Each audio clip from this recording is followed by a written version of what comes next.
Well, good morning. I'm Richard Bunch, and I'm the Senior Minister at Unity of Richmond, and I just personally want to welcome you to this service this morning. Our goal and our desire is that when this service is over, you will feel spiritually lifted up, that you will know that you are a spiritual being having a spiritual experience in the human condition. We believe in love, we believe in peace, and we believe in joy.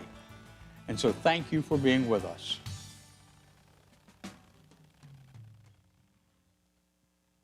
Good morning. Let us start with the daily word. Even if a language barrier prevents me from understanding another's words, I know that most people will respond to a friendly smile. My smile can convey goodwill, communicate delight from an unexpected blessing, or inspire awe at the sight of a star-filled night sky. A child, not yet able to talk, shares love and joy quite effectively with a sunny smile. I feel happy when others smile at me. This friendly, welcoming gesture reminds me that we are all one in spirit. Smiling at my reflection in a mirror, I see the light that shines from me. I feel a quickened awareness of the divine love and joy that are present everywhere as I realize how simply and beautifully my smile can express that love and joy without any need for words. The Lord make his face to shine upon you and gracious to you. Numbers 6:25. And now we will repeat together. I share the joy and love of God when I smile. I share the joy of love in God when I smile. Or we can say the other one. And now all you need is love.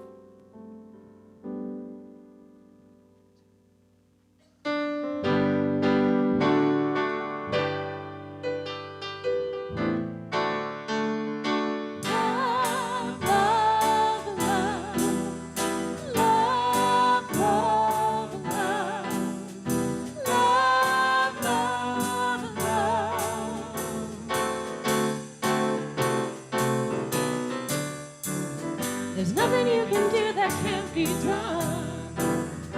Nothing you can sing that can't be sung. Nothing you can say, but you can learn how to play the game. It's easy. There's nothing you can make that can't be made. No one you can save that can't be saved.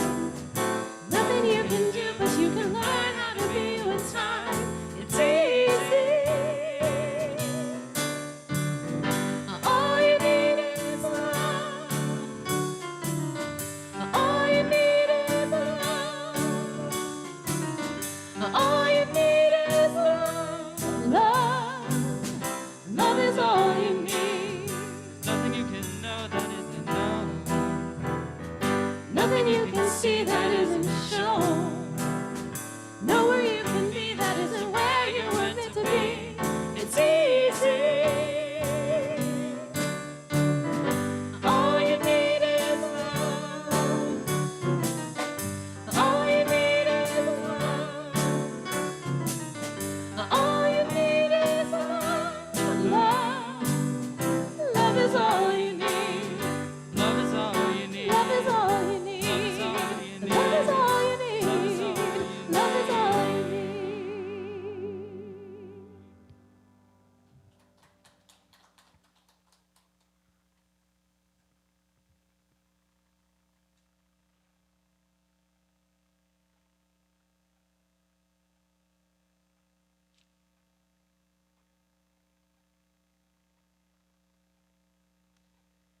Let us pray.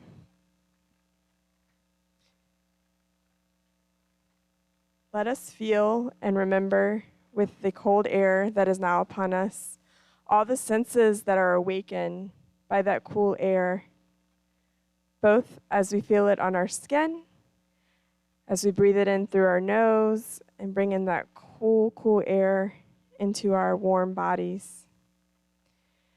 May it remind us of the seasonal changes that are upon us, but also of the changes that we are able to make on our own, simply with changes of thought. May we be open to those changes that may be knocking on our door as we go through today's service, and so it is. And now, if you'll join with me, we'll do the Metro Richmond prayer. We pray for schools and educational institutions of metropolitan Richmond, for all universities, colleges, seminaries, trade, technical, graduate, and professional schools, for the students, faculty, and staff of these institutions. Now we have a few opportunities for you, and they are as follows. So in lieu of having to provide on-site hosting and hospitality, we are providing the women's shelter with meal tickets through our Kroger, or through the Kroger gift card, through Kroger gift cards, which will purchase meals and personal needs. If you would like to donate, please contact the church office at 804-278-6489. Next up, we do want to invite you to Divine Mind at Unity of Richmond, which is a meditation live stream that we do on Wednesdays at 6:30 p.m. And you can find out more about it or join us actually through Facebook at our Unity Richmond page. And lastly, you can soften into meditation on September 27th from 6:30 p.m. to 7:45 p.m., which is facilitated by our licensed Unity teacher, Barbara Hess. And you can register by emailing easeintomeditation@gmail.com.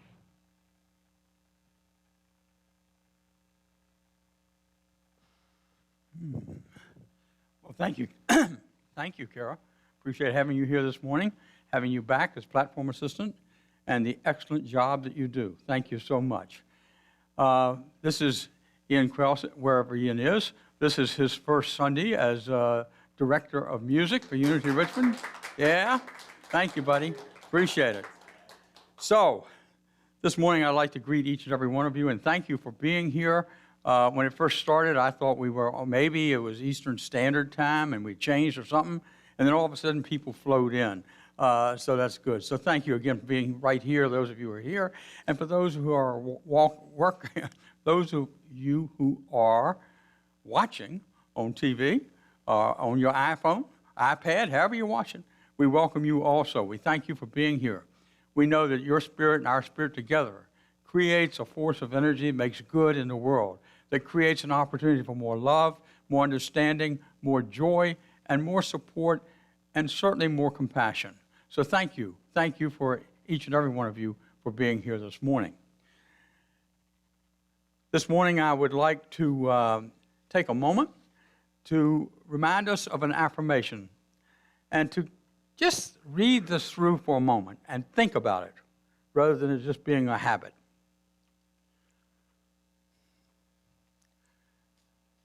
And let's say it together. Unity of Richmond is abundantly blessed. Creative people are drawn to us. Divine ideas flow through us. Financial resources bless us. And with God as our source, we accomplish mighty works together. And now, we have another one of our outstanding musicians, and Richmond's outstanding musician or soloist, Katrina Carroll Lewis. Katrina, welcome. What a lovely intro. Thank you, Richard.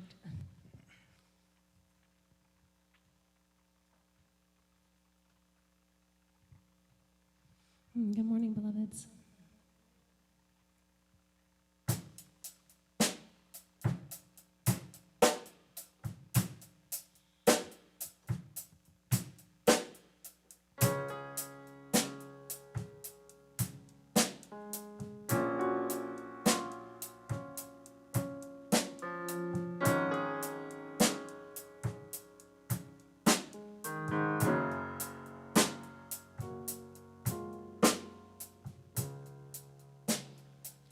This one's for the lonely child, broken-hearted, running wild. This is for the one to blame, one who believes they are the cause of chaos and everything. You may find yourself in the dead of night, lost somewhere out there in that great, big, beautiful sky. We are all just perfect little satellites, spinning round and round this broken earthly light.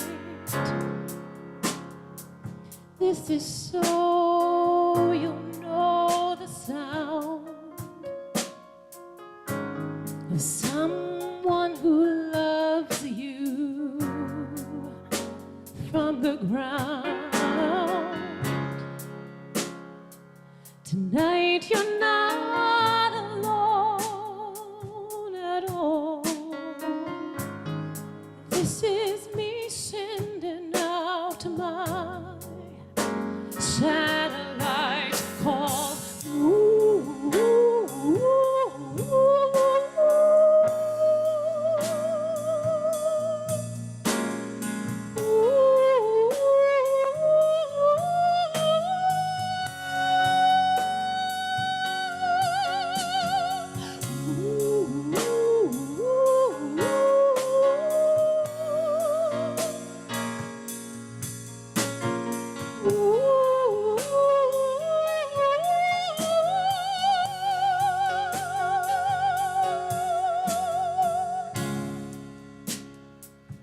This is so you'll know the sound of someone who loves you from the ground.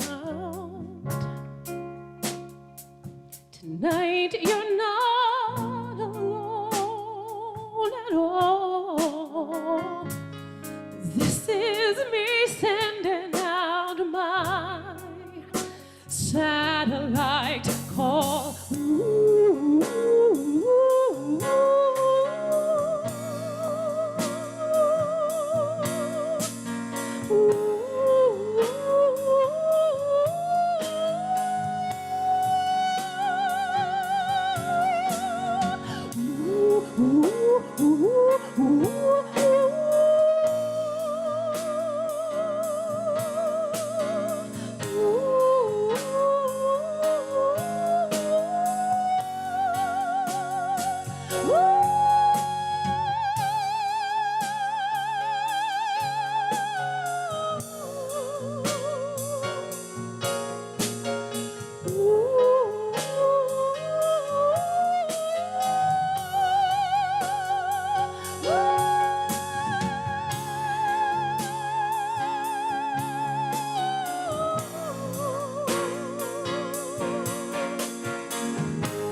Thank you.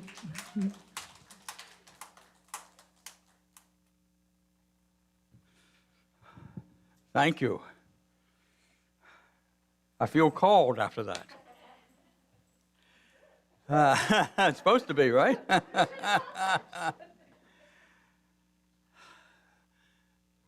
We're going to continue on this series of messages on prosperity.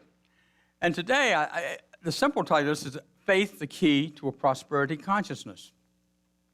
You know, when I was a teenager, and even before that, I believe, there was a part of the scripture that was, I guess, used many, many times, and that I knew by heart. And it's Romans 8:28, and some of you know that scripture.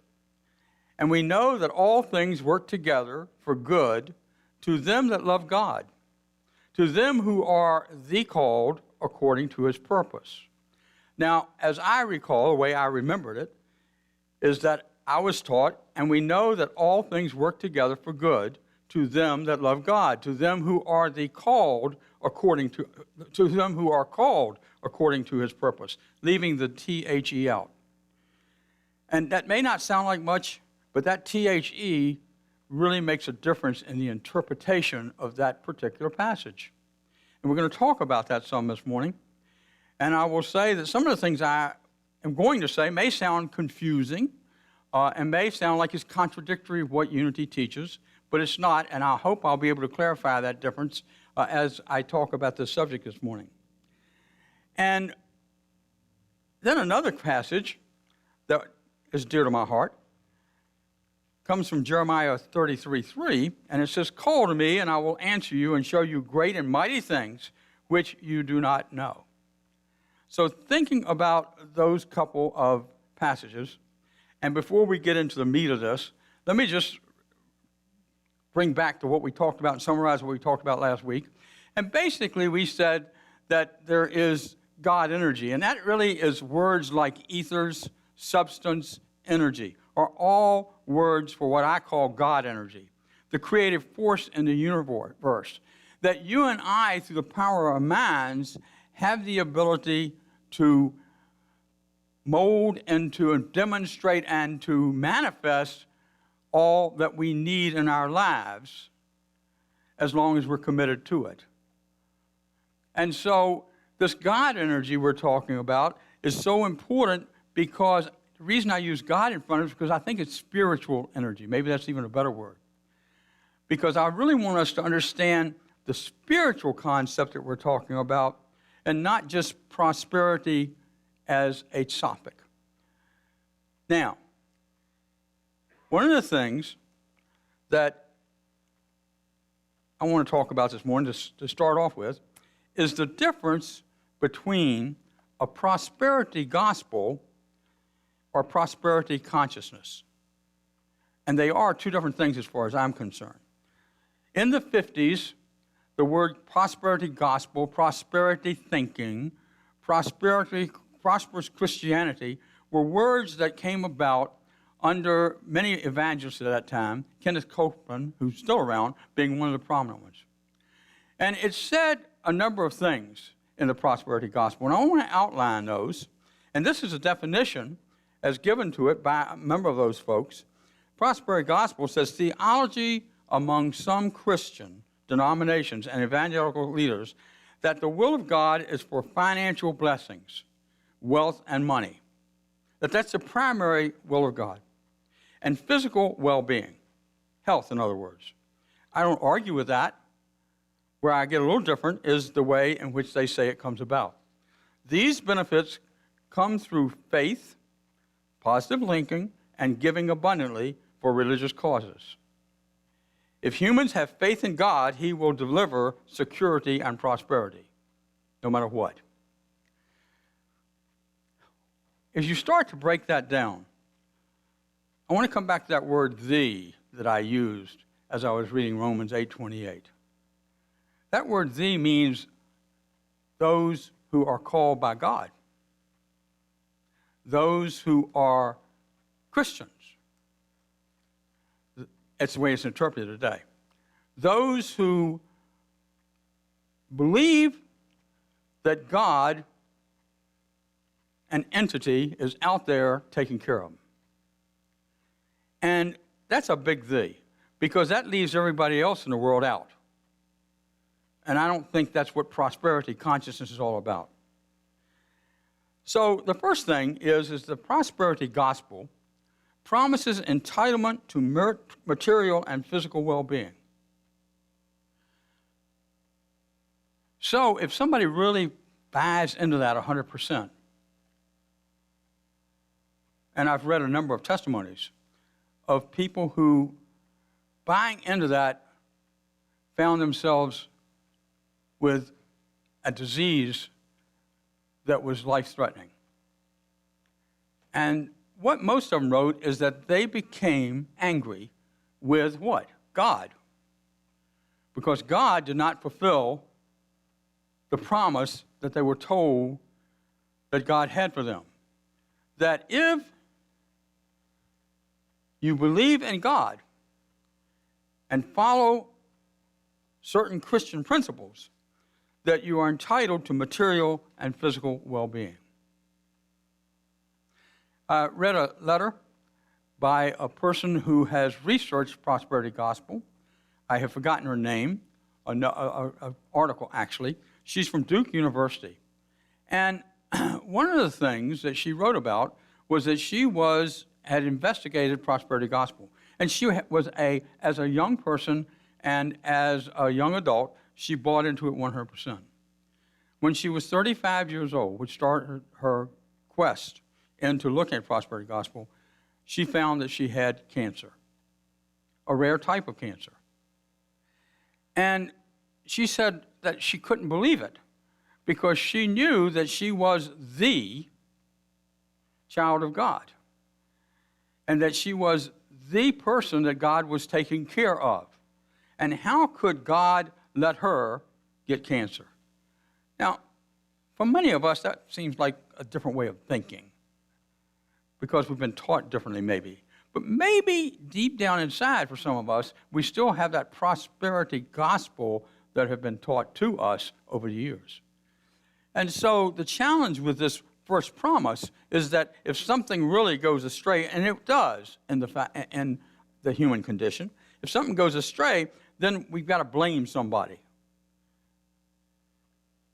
And we either blame ourselves or we blame God, or both. The second part of the prosperity gospel says that true Christians should never be sick or struggle financially. You can read that in some of the books by various authors who support the idea of prosperity gospel. Now, I love Joel Osteen. I like his books. I like the way he talks. But he is a firm believer in this prosperity gospel, that God created everybody to be rich and everybody to be abundant and everybody to be wealthy. He says that in a couple of his books.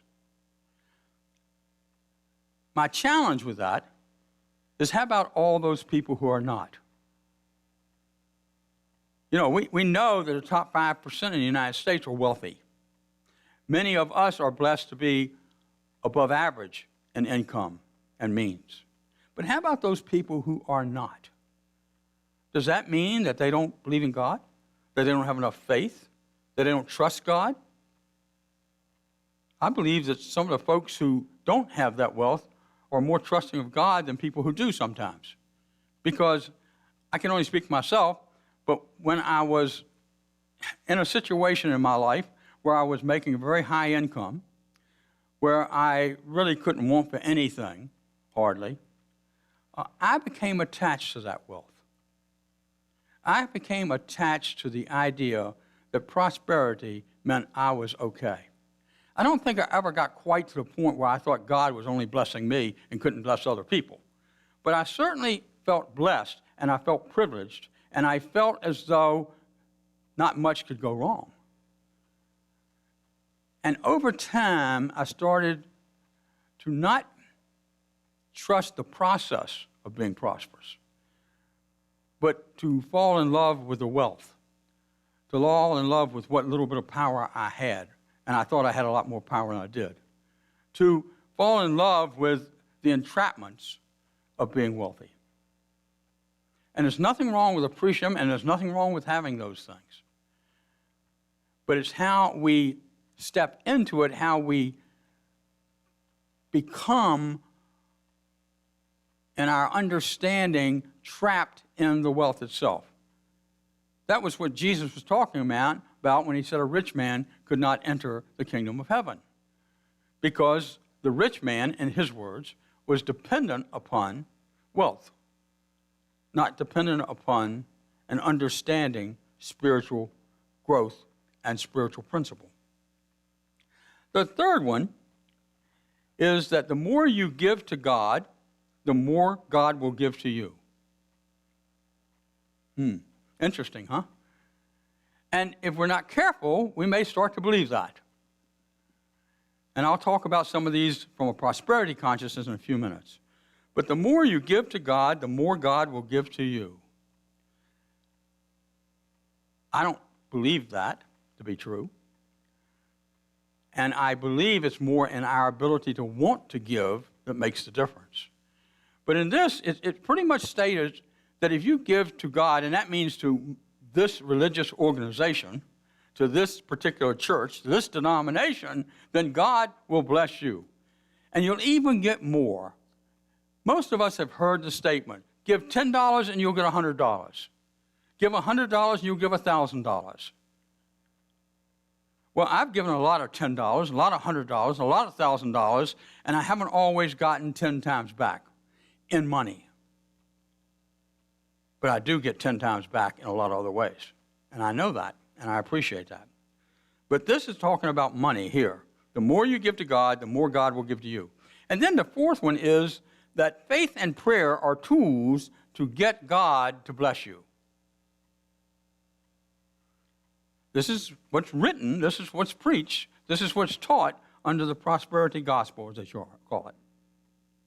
And so, if I really talk to God just right, and I talk to God in a certain way, and I do a little begging, and I put on sackcloth, and I roll in the mud, then God just might listen to me, and God will bless me. But I've got to attribute it all to God. Now, I don't have a problem with attributing life itself to divine source. I have a little trouble in the understanding that God's out there somewhere. God is a superhuman who's going to bless me. That God has everything that I'm doing in a little list and says, well, he's been good enough, I'm going to bless him. Or she's been good enough, I'm going to bless her. Or, they made a mistake, so I'm not going to bless them. That's not the way it works.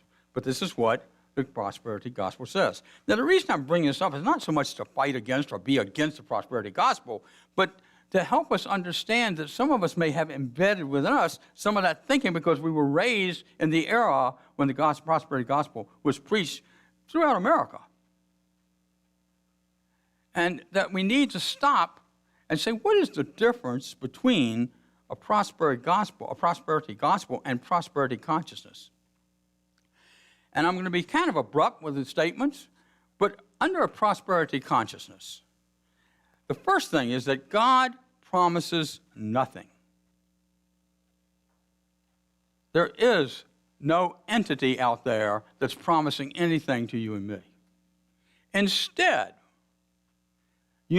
prosperity is a universal process when followed that works for everybody and brings into your life the spiritual riches that you need, not necessarily the wealth that you might think you need. And so there's a difference in that what's happened is a process has been set up through that which created us, through the principles of the universe that we call God and unity, whereby we can control how we deal with life itself. And I can see the bad in everything, or I can see the good in everything. I can see the bad in some things and the good in some things. But the truth is that if we follow a spiritual process, even though we're in the human condition and things happen, we're going to find a way to be blessed. We've had a number of people here in our community who contracted cancer. Some of them, and most of them I talked to followed the same process, passed away or made their transition to the cancer. And some were able to, fortunately, overcome and be healed from the cancer. Both of those individuals or those people were blessed, both groups, I believe. Because as I talk to those who made the transition beforehand, what I have found many times is they are spiritually ready to have their highest good be served. Most of them would like to live longer. Not all, but most. But if that isn't what's going to happen, they're okay with it. See, I think that's a prosperity consciousness at work at a very vital time in our lives. And then there are others who have embraced, as these others did, who passed away, who've embraced their situation and have, because of their love and their ability to use prosperity principles, I believe, to able to allow the cells in their bodies to do the work that's necessary to do the healing that comes about. But both groups are blessed. And I, again, don't believe that God promises, or I would say God promises nothing, because the process is in place. The second idea under prosperity consciousness is God does not keep track of your giving or who you give to. God is not a great calculator up there somewhere. God is not a bookkeeper, okay? I don't think God knows if you're wealthy or not wealthy. I don't think God knows what you should give or you don't give. I don't think God, the God I understand, is interested in your giving. Doesn't keep track of it. What I believe is that, again, a process has been put in force, a universal law called giving and receiving. And that I give and I receive, and I have to do both. I keep this circulation going in my life. And if I do certain things, and I'm able to and capable of doing this, then that circulation increases more and more. So that maybe I'm one of the people who will become wealthy. But more importantly, I am one of the people who is feeling joy and feeling a sense of prosperity just about no matter what's happening in my life. that I don't think and I don't feel that the human condition is after me, or that God's not supporting me or loving me any longer. Instead, I am believing that through the human condition and through my prosperity consciousness that I can deal with whatever is thrown at me in the human condition. And that's a big difference between being disappointed because God just didn't bless me enough. And then the third thing in prosperity consciousness, or the fourth thing, the fourth thing is affirmative prayer is a part of the prosperity process that grows consciousness. Now, in the prosperity gospel, it says that faith and prayer are tools to get God to bless you. What a difference. One of the things I loved about Unity when I came into it and I started to understand it was the idea of affirmative prayer. That you don't pray and ask to release what you don't want, that you pray for what you want in your life, that you pray for others in a positive way, and that it is positive and it is progressive, and it works. But it doesn't work because there's a God out there listening. It works because it triggers within us spirit, the I am, the Christ consciousness, so that we are able to step into a way of being that creates opportunity for us. The opportunity to heal, the opportunity to have enough, the opportunity to manage relationships, even when they come apart a little bit or come apart a lot, the way in which we can manage our lives so that we feel joyous and healthy and good no matter what our circumstances are. Now, we don't go into denial and say it's not happening. Instead, we recognize whatever's happening is happening. We bring it up and we bless it, and then we start to either heal from it, or we start to turn around our misfortunes, or we start to heal relationships. That is what it's really all about as far as I'm concerned. So as we look at this, affirmative prayer is a part of the prosperity process that grows consciousness. That is a prosperity, it's a foundation as far as I'm concerned, other than faith, to a prosperity consciousness. Now, I said, as I started, I was going to talk about faith is the key to prosperity consciousness. You haven't heard the word yet, okay? Now I'm going to sum it up with these ideas about faith. Charles Fillmore says that faith is the perceiving power of the mind linked with the power to shape substance.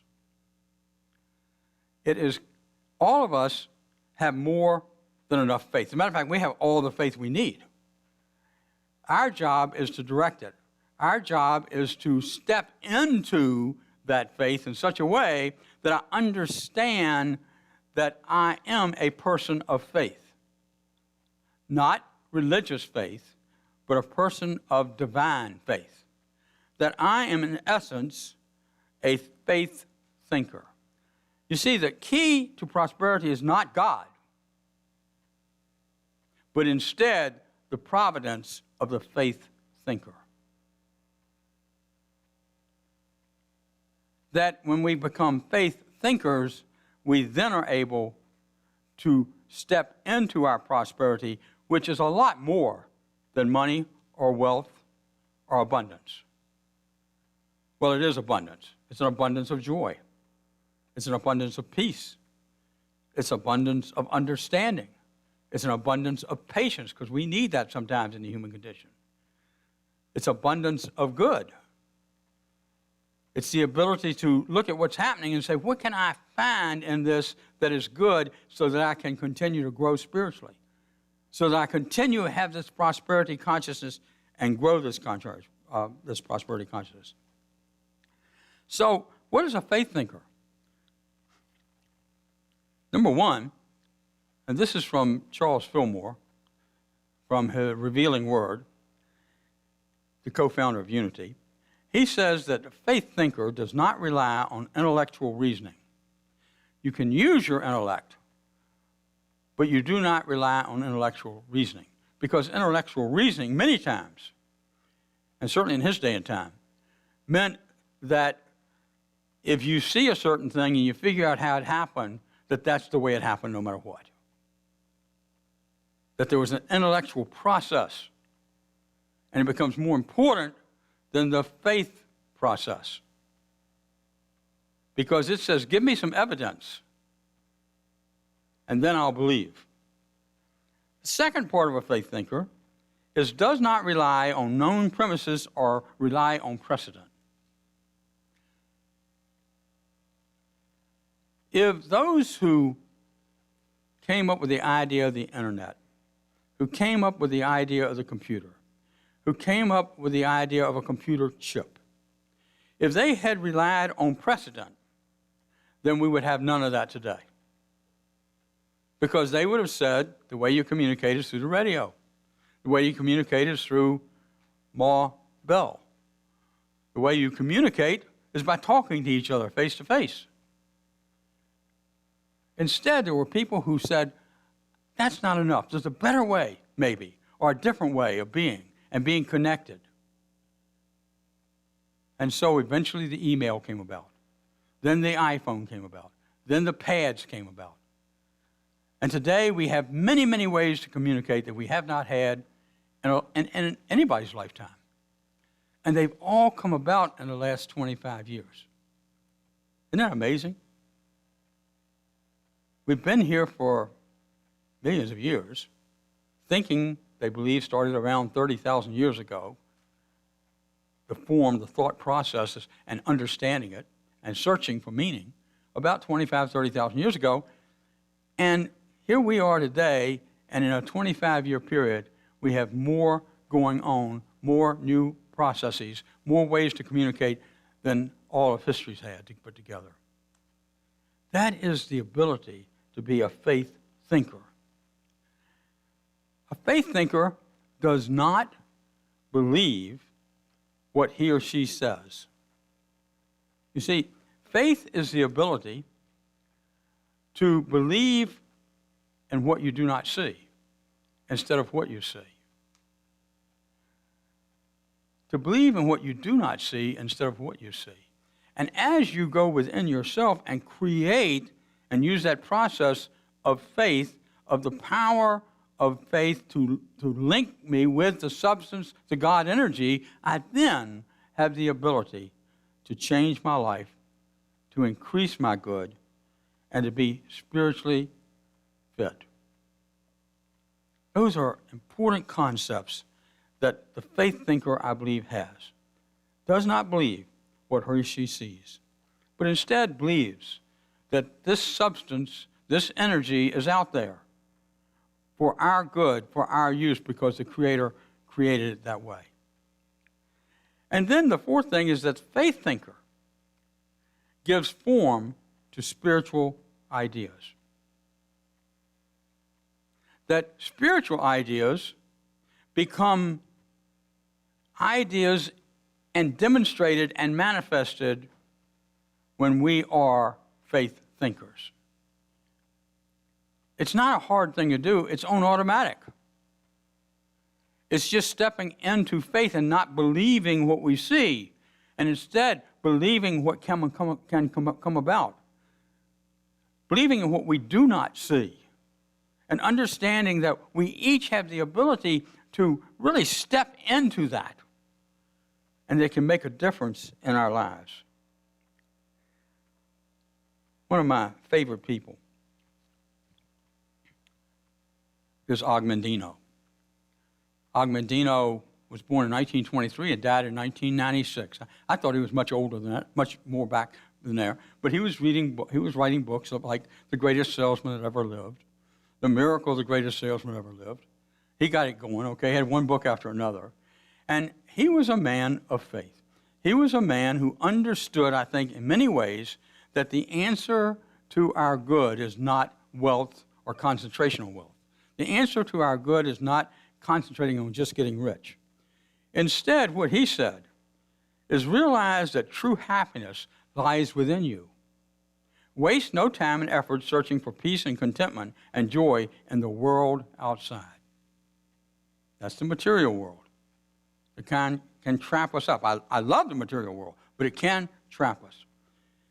Remember that there is no happiness in having or in getting, but only in giving. Reach out, And here's what he said to smile, to share. Share happiness, share smiles, share hugs, for they are the perfume you can pour on others without getting a few drops. You cannot pour on others without getting a few drops on yourself. So reach out, share, smile, hug. Happiness is a perfume you cannot pour on others without getting a few drops on yourself. What a wonderful philosophy. He also said in one of his books, wealth, my son, should never be your goal in life. Your words are not eloquent, but they are mere words. True wealth is the heart, not of the purse, is of the heart, not of the purse. I think that's what Jesus taught. Some people say that Jesus was poor. I don't think he was. Not what I read. I think he was as wealthy as you could be because he had the understanding that all was okay no matter what was happening around him. He could step into his prosperity because he had a great prosperity consciousness. And I'm not talking about the miracles before him, the wine, the water into wine, or the loaves and the fishes. I'm talking about the idea that each of us has the ability within us, and that's what he was demonstrating, to bring about our good, to support humanity, to be compassionate, to have open hearts, to love one another, and to recognize that you also can love yourself. When we start to understand that and take that on, we start to understand that true wealth is of the heart and not of the purse.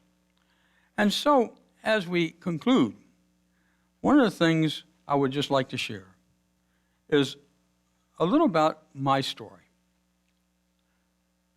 Some of you have heard it before.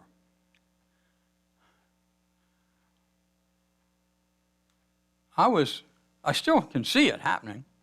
I was standing on our church driveway, or next to it, not on it, and a person drove through with a Cadillac.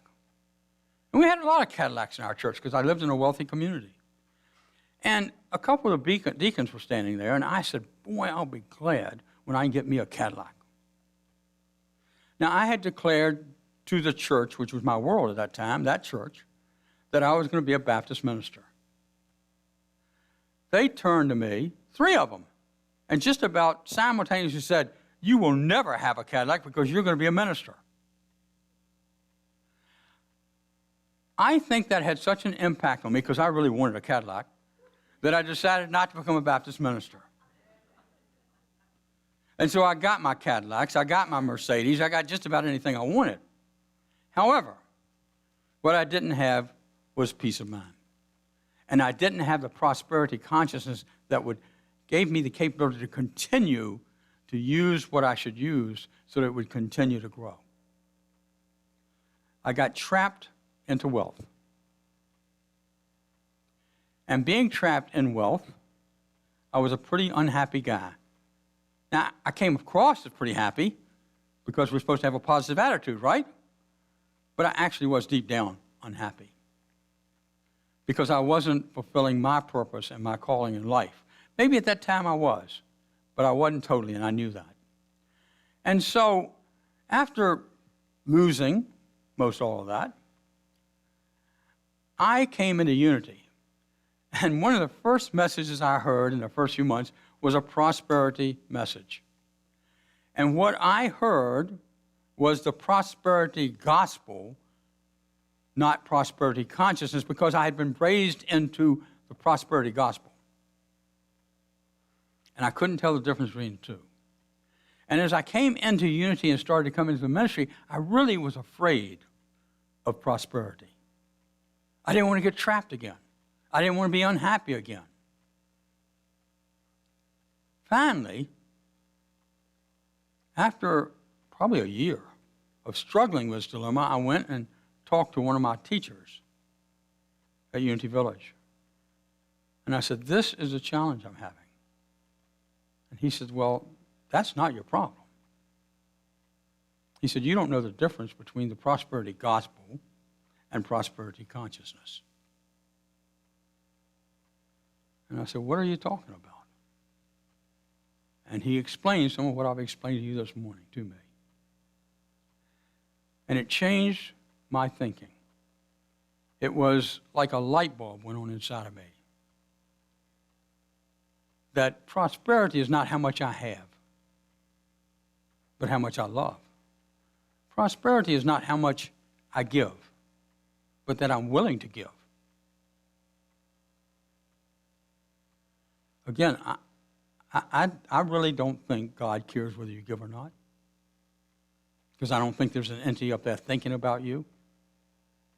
But I do believe that the process that was put in force by divine mind and exists today is one that says, yes, give and receive, but also receive and give.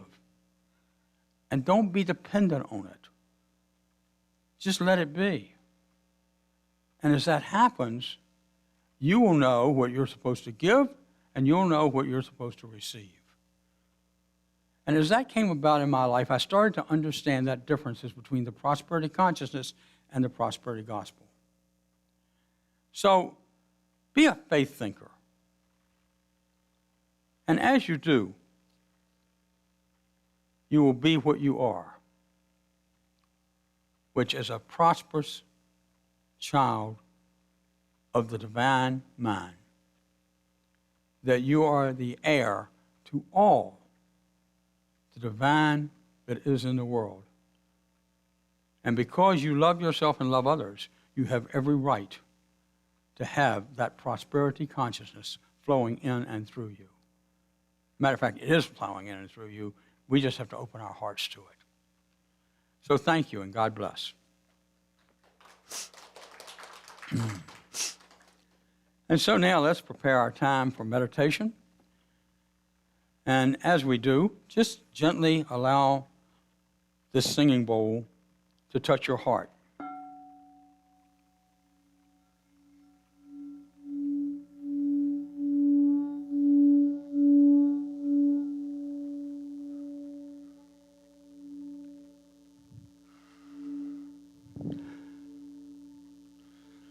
And now just gently close your eyes if you'd like. If you would like, take your fingers and fingertips, place them on your forehead. And as you do, just bless this opportunity to be one and to recognize your unity and your oneness with the divine process. And as you draw those fingertips down over your eyes, just know that you are relaxing every aspect of your body. Every cell in your body is saying yes to this moment.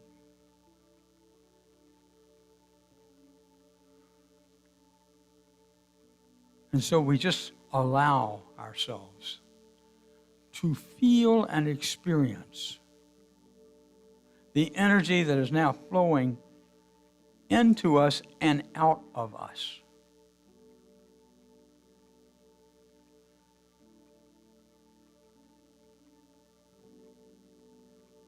That spiritual understanding, spiritual thinking,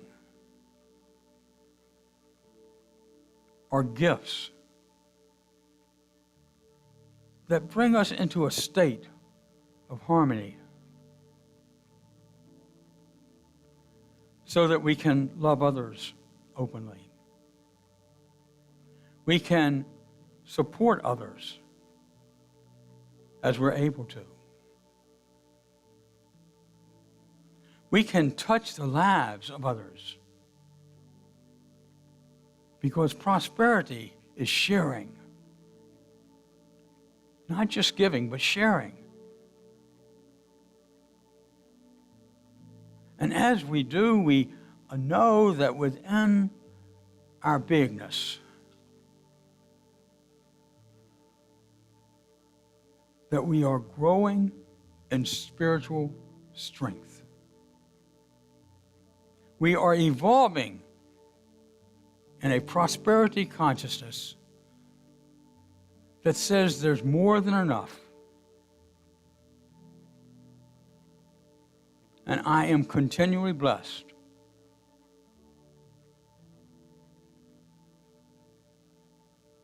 That my spiritual experience in the human condition is an opportunity to grow even more in knowledge and understanding of who and what I am and how I am connected in oneness with all that is. That I truly am an heir of the principles of love, unconditional love, of strength to stand strong in my faith, of spiritual understanding,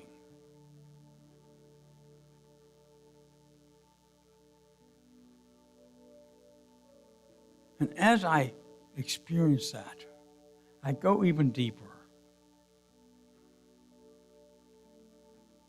and allow myself to feel, know, and let the divine within me be the full expression of who I am and what I am. And so I go into the silence gently, knowing that everything in my life is here for me, guiding me and directing me through the power of Spirit itself.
And repeat these few affirmations after me.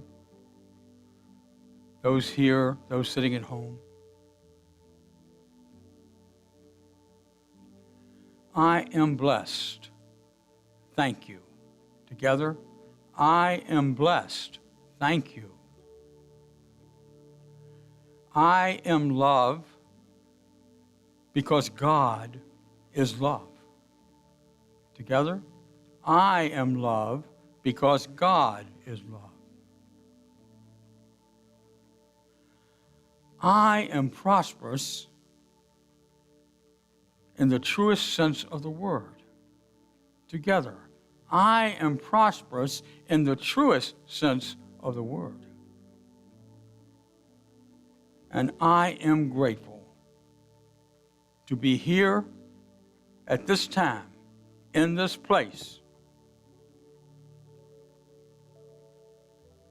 Together, I am blessed and grateful for being here at this time, in this place. So gently place your fingertips over your eyes. And then just spread them apart. Open your eyes and let the light come in.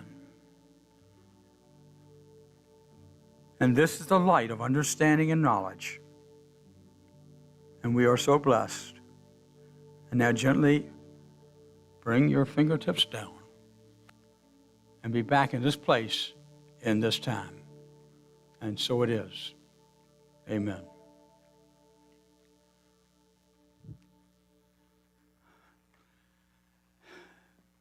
And so we have a few thank yous. Ian, thank you again. That's 2 times today, okay? I just want you to know.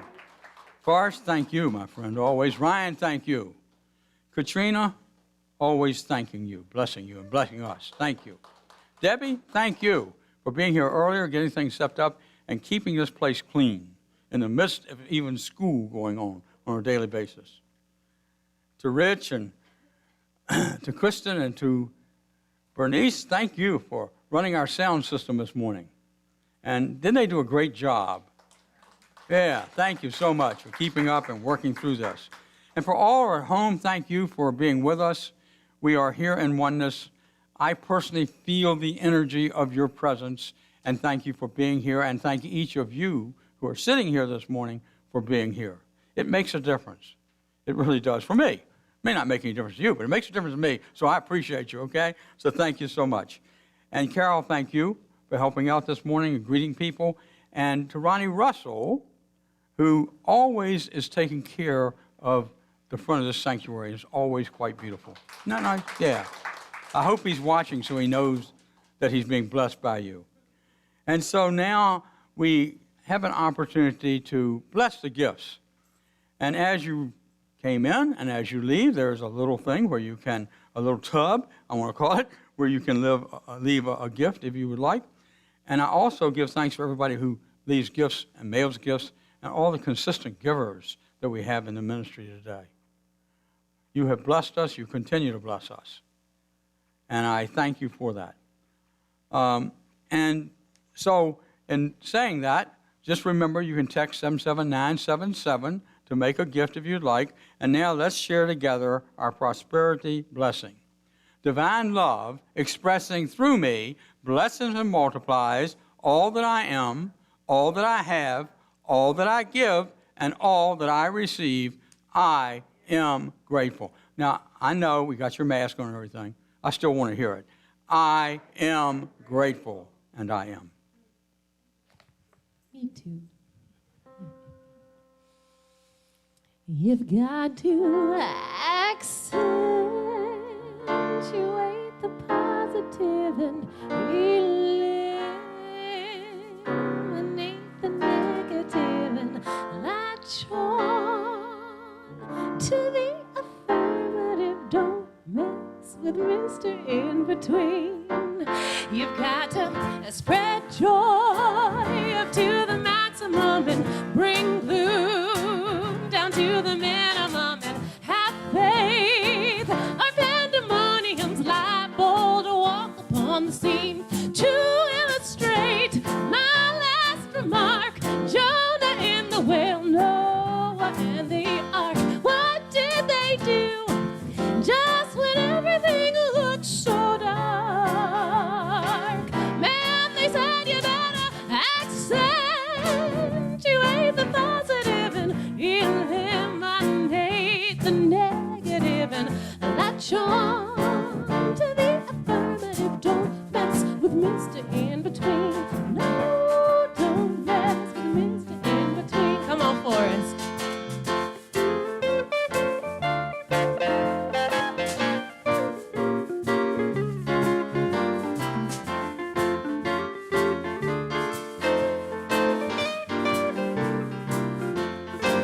You gotta spread joy.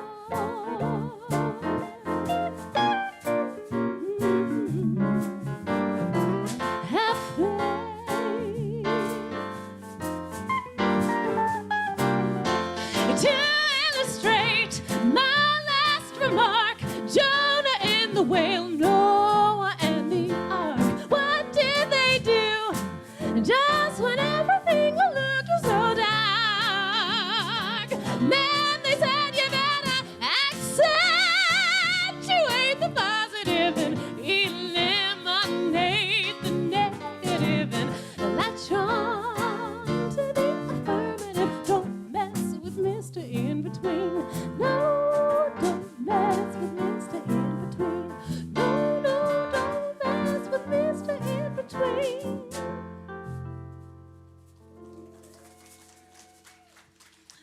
Thank you, everyone.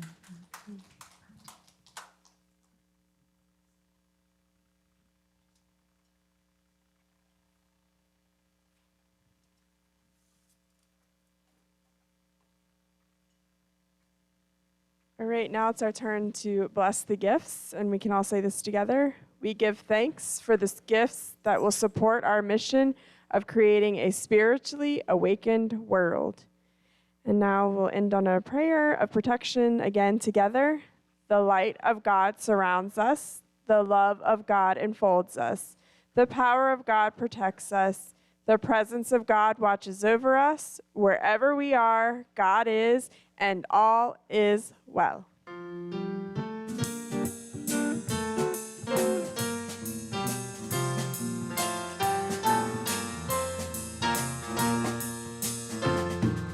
Let there be peace on earth, and let it begin with me. Let there be peace on earth, the peace that was meant to be. With God as creator, a family all are we. Let us walk with each other in perfect harmony.